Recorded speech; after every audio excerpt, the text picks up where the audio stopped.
नमस्कार दोस्तों। मध्यकालीन भारत की अगली श्रृंखला में आपका स्वागत है।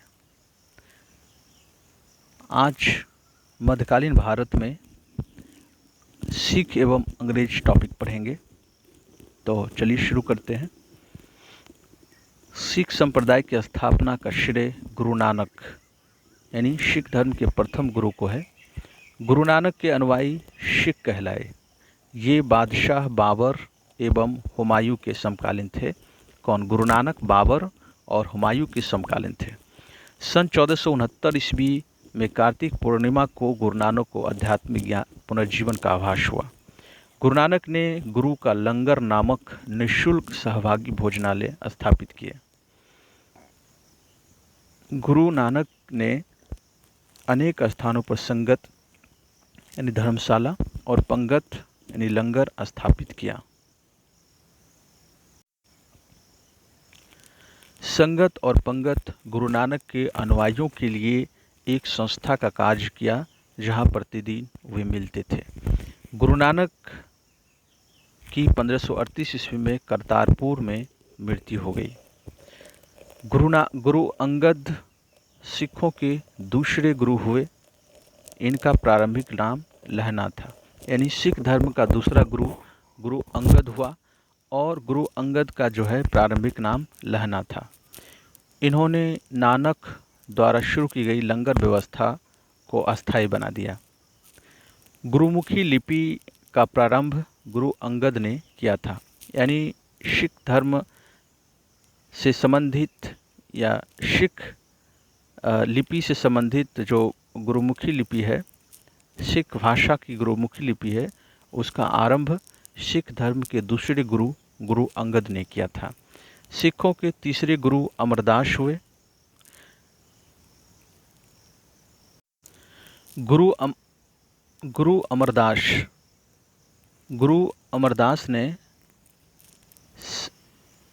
अमरदास ने हिंदुओं से पृथक होने वाले कई कार्य किए, जैसे हिंदुओं से अलग विवाह पद्धति लवन की शुरुआत गुरु अमरदास ने किए थे और गुरु अमरदास सिख धर्म के तीसरे गुरु थे।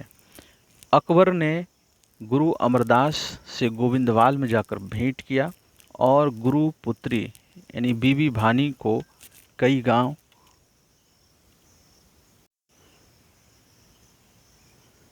गांव जो है दान में दिए।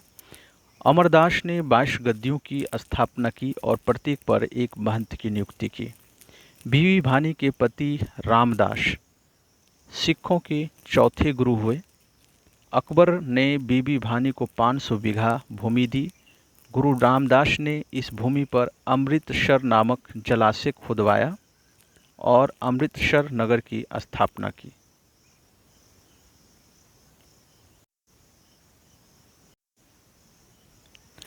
यानी सिखों के चौथे गुरु गुरु रामदास हुए और गुरु रामदास ने अमृतसर नामक जलाशय खुदवाया और अमृतसर की स्थापना गुरु रामदास ने किया। अमृतसर नामक जलाशय खुदवाया भी गुरु रामदास ने। गुरु रामदास के तीसरे पुत्र अर्जुन गुरु पद का कार्य ग्रहण किया। इस प्रकार इन्होंने गुरु पद को पैतृक बना दिया। गुरु पद को पैतृक बनाया रामदास ने।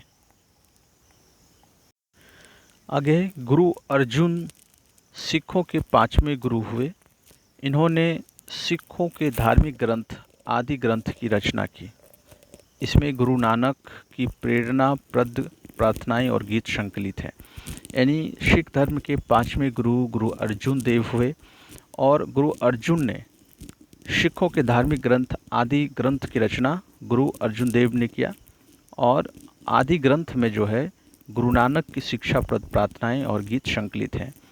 गुरु ग्रंथ साहिब यानी आदि ग्रंथ में सिख गुरुओं के साथ साथ कबीर, नामदेव और रैदास की रचनाओं का भी सम्मिलित किया गया है। यानी आदि ग्रंथ की रचना गुरु अर्जुन देव सिख धर्म के 5वें गुरु ने किया था और गुरु अर्जुन देव जो आदि ग्रंथ की रचना किया था, इसमें सिख गुरुओं के साथ साथ कबीर, नामदेव और रैदास की रचनाओं का भी संकलन शामिल है।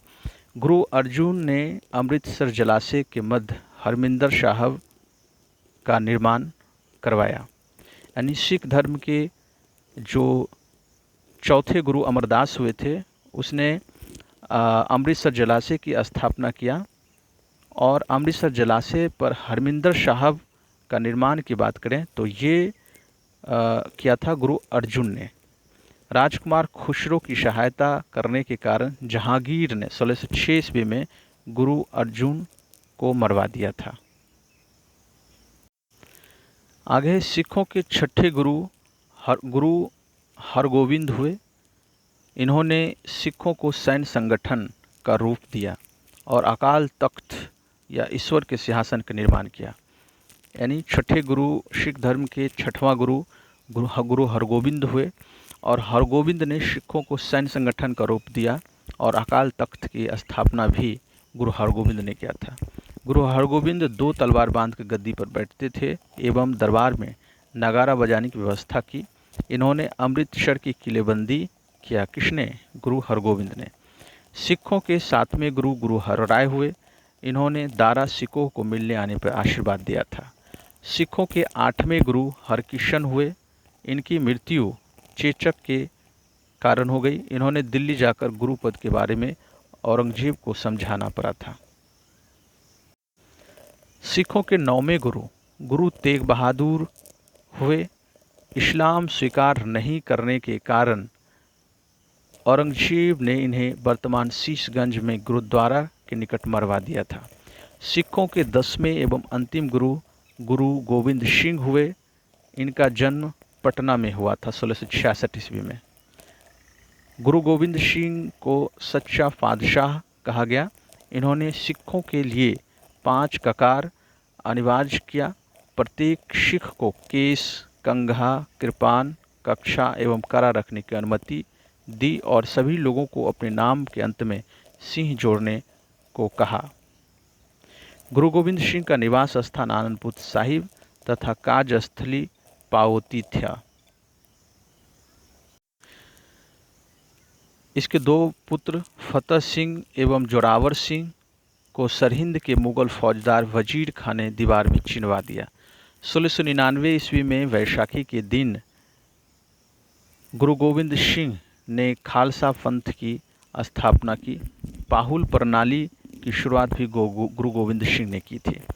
गुरु गोविंद सिंह 1699 ईस्वी में वैशाख के दिन यानी गुरु गोविंद सिंह ने खालसा पंथ की स्थापना किया और पाहुल प्रणाली की शुरुआत भी गुरु गोविंद सिंह ने किया था।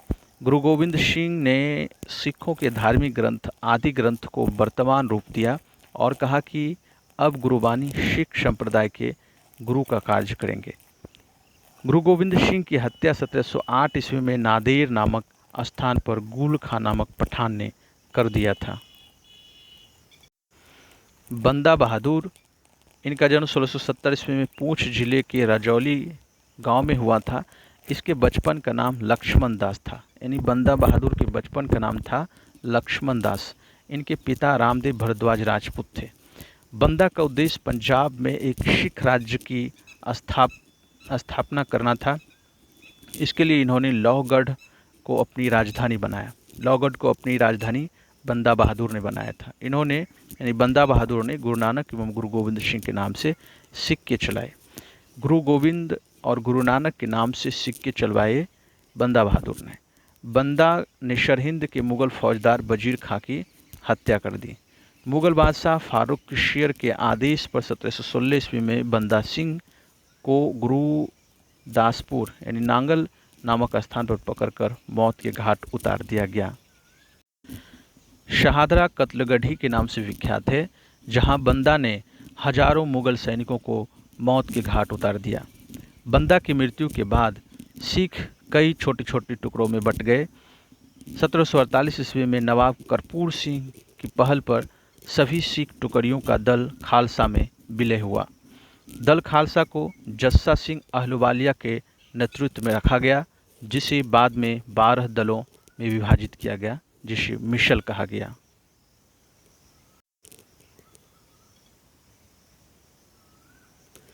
मिसल मिसल जो है, मिशल अरबी भाषा का शब्द है जिसका अर्थ समान होता है। रंजीत सिंह का जन्म गुजरांवाला में 2 नवंबर 1780 ईस्वी को सुकरचकिया मिशल के मुखिया महासिंह के यहाँ जन्म हुआ था। इनके दादा चरत सिंह 12 मिशलों में से सुकरचकिया मिशल को प्रमुख स्थान दिला दिया।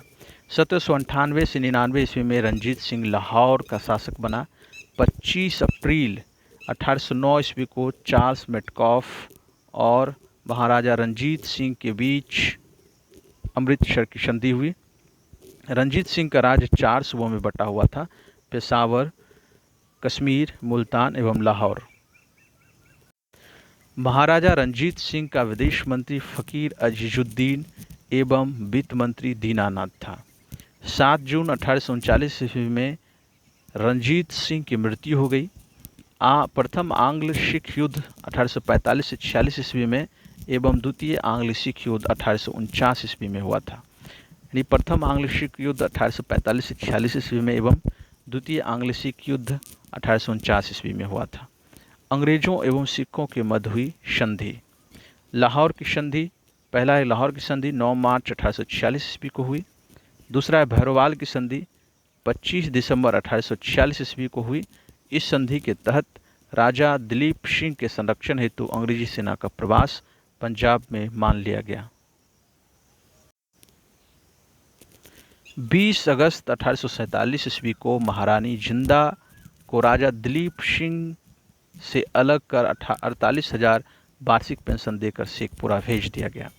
द्वितीय आंग्ल सिख युद्ध के दौरान पहली लड़ाई चिलियानवाला की लड़ाई सिख नेता शेर सिंह एवं अंग्रेज कमांडर गफ के मध्य लड़ी गई।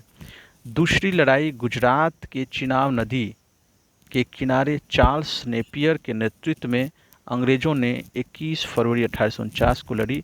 इस युद्ध में सिख बुरी तरह से पराजित हुए।